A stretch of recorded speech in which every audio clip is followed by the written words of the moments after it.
आज का ये वीडियो सभी हायर पेंशनर्स के लिए और एचआर्स के लिए बहुत ही इंपॉर्टेंट होने वाला है। एप्लीकेशन फॉर्म अप्लाई करने के बाद ये आपकी कंपनी में पहुंचता है अप्रूवल के लिए।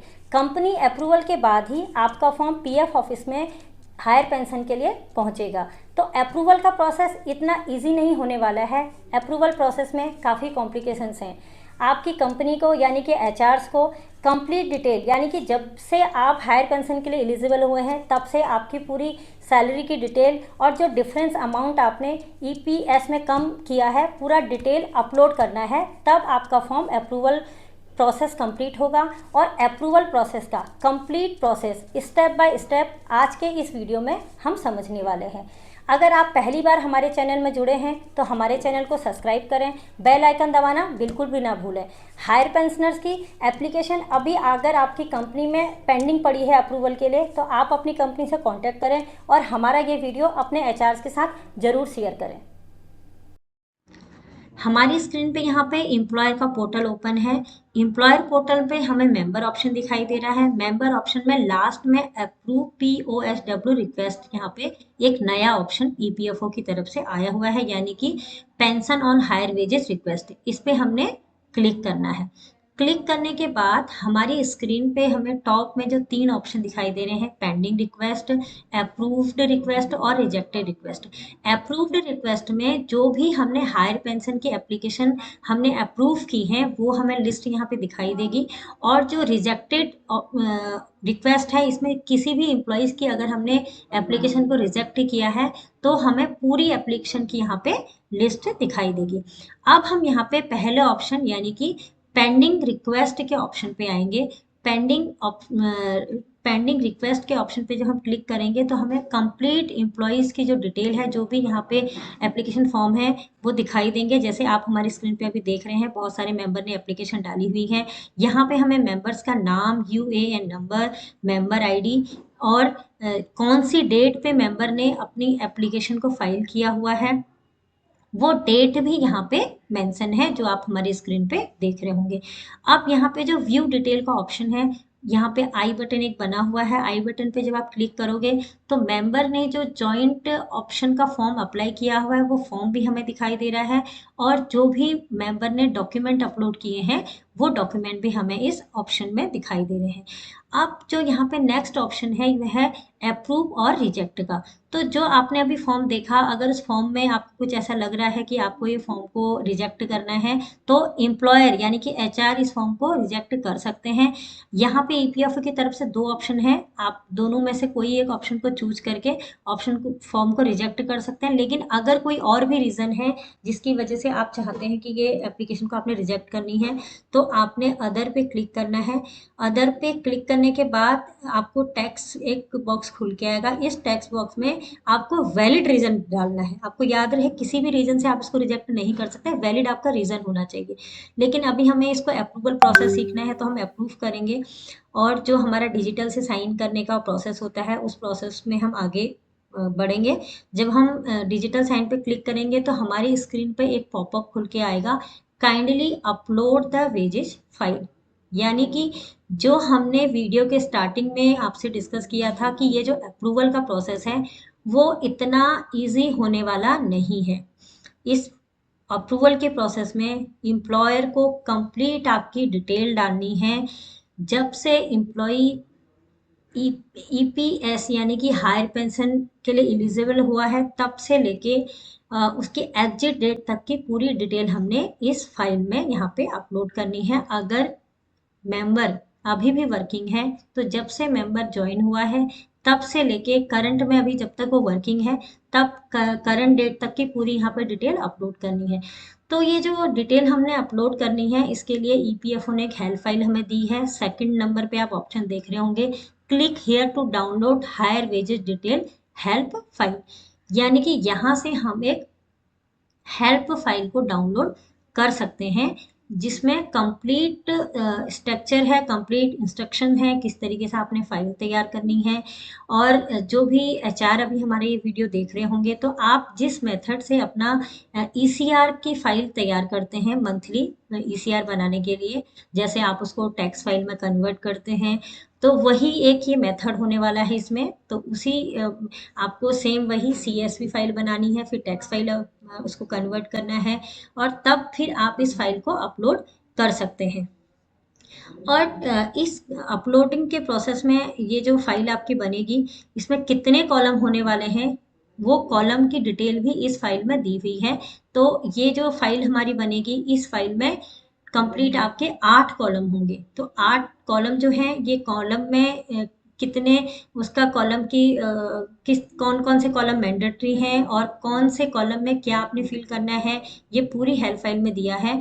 आप इसको अपने एम्प्लॉयर पोर्टल से भी डाउनलोड कर सकते हैं, और अगर आप चाहें तो डिस्क्रिप्शन बॉक्स में हमारे डिस्क्रिप्शन बॉक्स में ये फाइल हमने अटैच की है, वहाँ से भी आप डाउनलोड कर सकते हैं।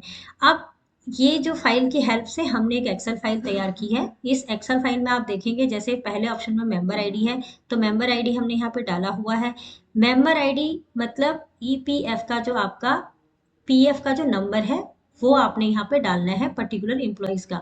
यहाँ पे आपने यूएएन नंबर नहीं डालना है, क्योंकि बहुत सारे लोगों को ये कंफ्यूजन है कि यहाँ पे हमने यूएन नंबर डालना है। यूएन नहीं डालना है, आपने कंप्लीट रो में आपने अपना पीएफ नंबर ही डालना है। अब जो सेकंड ऑप्शन है वेजेज मंथ, ये भी हमने हेल्प फाइल की हेल्प से सेम हमने यही यहाँ पे पुट किया है। अब इस वेजेज मंथ में हमने कंप्लीट मंथ्स यहाँ पे कंसीडर करने हैं। कंप्लीट मंथ्स मींस अगर एम्प्लॉय आपका रिटायर हो चुका है, एप्लीकेशन फाइल की है, तो एम्प्लॉयज आपका जब से वो ईपीएस का मेंबर है, यानी कि 16 नवंबर 1995 के बाद वो ईपीएस का मेंबर बना होगा, तो 16 नवंबर 1995 के बाद से लेके जब जिस डेट पे वो रिटायर हुआ है, उस डेट तक की कंप्लीट वेजेज, किस मंथ में कितनी उसकी ईपीएफ की वेजेस थी, यानी कि किस अमाउंट पे ईपीएफ आपका डिडक्ट हुआ था, वो पूरे मंथ्स यहाँ पे आपने कंसीडर करने हैं। पूरे मंथ्स की यहाँ पे आपको वेजेस की डिटेल डालनी है। और जो ये आपका सेकंड कॉलम है, इसका जो फॉर्मेट है वो हमने हेल्प फाइल से ही यहाँ पे मेंशन किया हुआ है। मंथ का MM/YYY, ये फॉर्मेट इसका होने वाला है जो हमने यहाँ पे मेंशन किया हुआ है। अगर आप किसी और फॉर्मेट में ये फाइल तैयार करेंगे तो ये आपके अपलोड में प्रॉब्लम क्रिएट होगी, तो आपको इन चीज़ों का ध्यान रखना है। अब हम यहाँ पे आते हैं अपने थर्ड ऑप्शन में। थर्ड ऑप्शन जो हमारा है, ये है आपका wages on which PF contribution was paid. तो ये जो हमारा थर्ड ऑप्शन है, वही हमने यहाँ पे टाइप करना है, और यहाँ पे हमने वो वेजेज हमने मेंशन करनी है जिस अमाउंट पे हमारा ईपीएफ डिडक्ट हुआ है, यानी कि एक्चुअल पीएफ वेजेज। हमारा basic plus DA, full basic plus DA पे जो भी हमारा ईपीएफ उस हमारे जब भी हम वर्किंग थे, जब जो भी हमारा एम्प्लॉयज वर्किंग था उस टाइम पे जो भी वेजेज और पीएफ रहा है, वो कंप्लीट हमने यहाँ पे डेटा लेना है। और क्योंकि ये मैं आपको ये इस फाइल को अच्छे से प्रोसेस में आपको समझाने के लिए मैंने ये वीडियो बनाया है। तो मैंने यहाँ पे जो मंथ्स लिए हैं वो कंप्लीट नहीं लिए हैं, क्योंकि मैं पूरे मंथ्स यहाँ पे डालूंगी तो एक स्क्रीन पे मेरे लिए थोड़ा मुश्किल होता है आपको एक्सप्लेन करना। तो मैंने कुछ मंथ्स इसमें स्किप किए हुए हैं, जैसे आप देख रहे होंगे। तो आपने ये मंथ स्किप नहीं करना है, कंफ्यूज नहीं होना है, आपने पूरे मंथ्स की डिटेल इसमें डालनी है। कोई भी मंथ आपने छोड़ना नहीं है। मीन जब से एम्प्लॉय ज्वाइन हुआ है तब से लेके एग्जिट डेट तक की उसकी कंप्लीट डिटेल आपने यहाँ पे मेंशन करनी है। अब जो हम यहाँ पे आएंगे यहाँ पे चौथे कॉलम में, तो हमारा जो फोर्थ वाला ऑप्शन है, इस ऑप्शन में हमने पेंशन कंट्रीब्यूशन फॉर्म एम्प्लॉयर @8.33, यानी कि जो हमारा फोर्थ ऑप्शन है, इस ऑप्शन को हमने जो हमारे थर्ड ऑप्शन में जो वेजेज यानी कि एक्चुअल पीएफ की जो वेजेज है वो हमने कंसीडर करनी है। जैसे आप हमारे फॉर्मूला बार में फॉर्मूला देख रहे होंगे, तो हमने इस पे जो हमारा सी कॉलम में डेटा है उसके ऊपर 8.33 का फॉर्मूला यहाँ पे लगा रखा है। अब हम फिफ्थ ऑप्शन में आएंगे। फिफ्थ ऑप्शन में तो फिफ्थ वाला ऑप्शन आपने बहुत अच्छे से थोड़ा सा समझना है, इसमें बिल्कुल भी गलती नहीं करनी है। जैसे आप हमारे स्क्रीन पे देख रहे होंगे, ये हमने हेल्प फाइल की में जो मेंशन है वहीं से ये डेटा वहीं से लिया है, उसी की हेल्प से हमने स्ट्रक्चर तैयार किया है। तो इसमें फॉर द पीरियड बिफोर 1 सितंबर 2014, यहाँ से लेके आपको इस पीरियड का जो टाइम है, जैसे आप स्क्रीन में देख रहे होंगे, हमने अगस्त 2014 तक का अमाउंट यहाँ पे जीरो मेंशन किया है। तो या 1 सितंबर 2014 से पहले हमने यहाँ पे कोई भी कैलकुलेशन नहीं करनी है। अब जैसे आप स्क्रीन पे देख रहे होंगे, 1 सितंबर 2014 से हमने यहाँ पे कैलकुलेशन करनी है। जो आप हमारे फॉर्मूला बार में भी ये जो कैलकुलेशन आप देख रहे होंगे, ये आपने बहुत ही ध्यान से देखना है। ये हमने जो करना है, जो हमारी एक्चुअल वेजेज है, एक्चुअल वेजेज यानी कि यहाँ पे जो हमारा 1 सितंबर 2014 में एक्चुअल वेजेज है वो है 50,000। 50,000 माइनस 15,000 यानी कि सीलिंग लिमिट, जो 1 सितंबर 2014 में हमारी सीलिंग लिमिट थी 15,000, दोनों अमाउंट का डिफरेंस निकालना है और डिफरेंस अमाउंट पे हमें 1.16% यहाँ पे कैलकुलेट करना है। हमें पूरी जो हमारी फुल बेसिक है उस पर नहीं कैलकुलेट करना है, ये आपने थोड़ा सा यहाँ पे ध्यान कर रखना है। अब जब हम इस अमाउंट को कैलकुलेट कर देंगे, ये हमारा 5th वाला कॉलम हमारा कंप्लीट हो गया। अब हम नेक्स्ट कॉलम में जाएंगे, कॉलम नंबर 6। ये कॉलम नंबर 6 भी हमने जो हमारी हेल्प फाइल है उसी हेल्प फाइल की हेल्प से इसको तैयार किया है। कॉलम नंबर 6 में है जो ऑलरेडी आप पीएफ का अमाउंट ऑलरेडी ईपीएस यानी कि पेंशन जो आप ऑलरेडी पे कर चुके हैं, जो कि 1 सितंबर 2014 से पहले जो पेंशन अमाउंट हमारा था वो था 541, और उसके बाद हमारा है 1,250 रुपीज़। तो ये जो अमाउंट हमारे यहाँ पे है जो हम ऑलरेडी पे कर चुके हैं, हमने 6 कॉलम में वो कंसीडर करना है। और 7th ऑप्शन में हमने जो कंसीडर करना है वो अमाउंट हमारा है pension contribution to be paid along with interest, यानी कि हमारा जो एक्चुअल में हमने जो पेंशन ऑलरेडी पे की है वो हमारे कॉलम नंबर 6 में है, जो हम ऑलरेडी पे कर चुके हैं पेंशन। और जो अब हम हायर पेंशन के ऑप्ट करना चाहते हैं, अब जो हमारी एक्चुअल में जो पेंशन का जो अमाउंट होगा वो हमारा कॉलम नंबर 4 में है, यानी कि डी कॉलम में।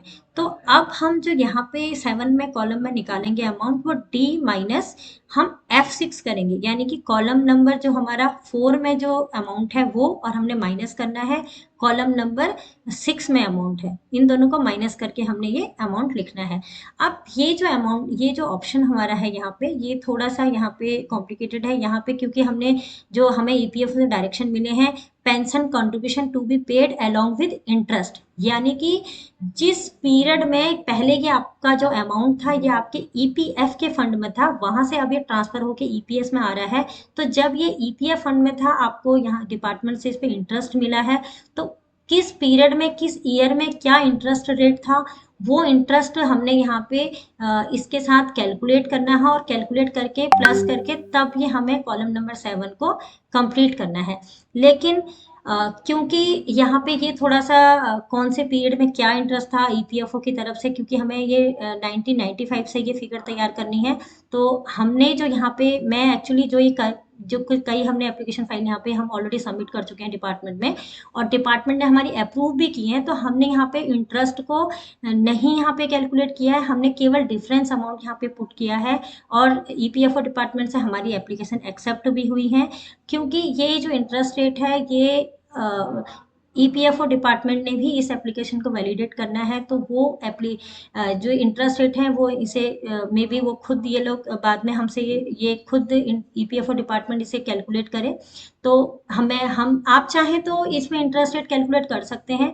तो इंटरेस्ट रेट किस पीरियड में किस मंथ में क्या था, वो फाइल भी हमने अपनी डिस्कशन बॉक्स में अपलोड कर रखी है। आप चाहें तो वहां से भी ये इंटरेस्ट रेट को चेक करके आप यहाँ पे कैलकुलेट कर सकते हैं, बट मैंने ये चीजें नहीं की हैं और हमारी फाइल ये एक्सेप्ट हो गई है ईपीएफओ डिपार्टमेंट से। तो आप चाहें तो इसको स्किप कर सकते हैं, आप चाहें तो केवल इसमें इंटरेस्ट काउंट कर सकते हैं, कैलकुलेट कर सकते हैं विद इंटरेस्ट। आप चाहें तो इसमें केवल आप अपना डिफरेंस अमाउंट यहाँ पे डाल सकते हैं। अब हमारा जो नेक्स्ट कॉलम है 8, वो 8वें कॉलम में आप यहाँ पे देख रहे होंगे रेट ऑफ इंटरेस्ट। यहाँ पे फॉर्मेट हमने कौन सा फॉर्मेट होना है ये आपने देखना है। और ये जो 8th वाला ऑप्शन है, 8वां कॉलम जो हमारा है, ये ऑप्शन मैंडेटरी है उन फर्म के लिए जो फर्म एग्जेम्प्टेड इस्टेब्लिशमेंट है। एग्जेम्प्टेड इस्टेब्लिशमेंट का मीनिंग है ऐसी फर्म्स जो ट्रस्ट, जिनका जो ईपीएफ है वो ट्रस्ट में जाता है, यानी कि जिनके अपनी खुद की ट्रस्ट है, वो फर्म जो है ईपीएफ की एग्जेम्प्टेड इस्टेब्लिशमेंट होती है। तो एग्जेम्प्टेड इस्टेब्लिशमेंट को यहाँ पे इंटरेस्ट का रेट यहाँ पे डालना बहुत मैंडेटरी है।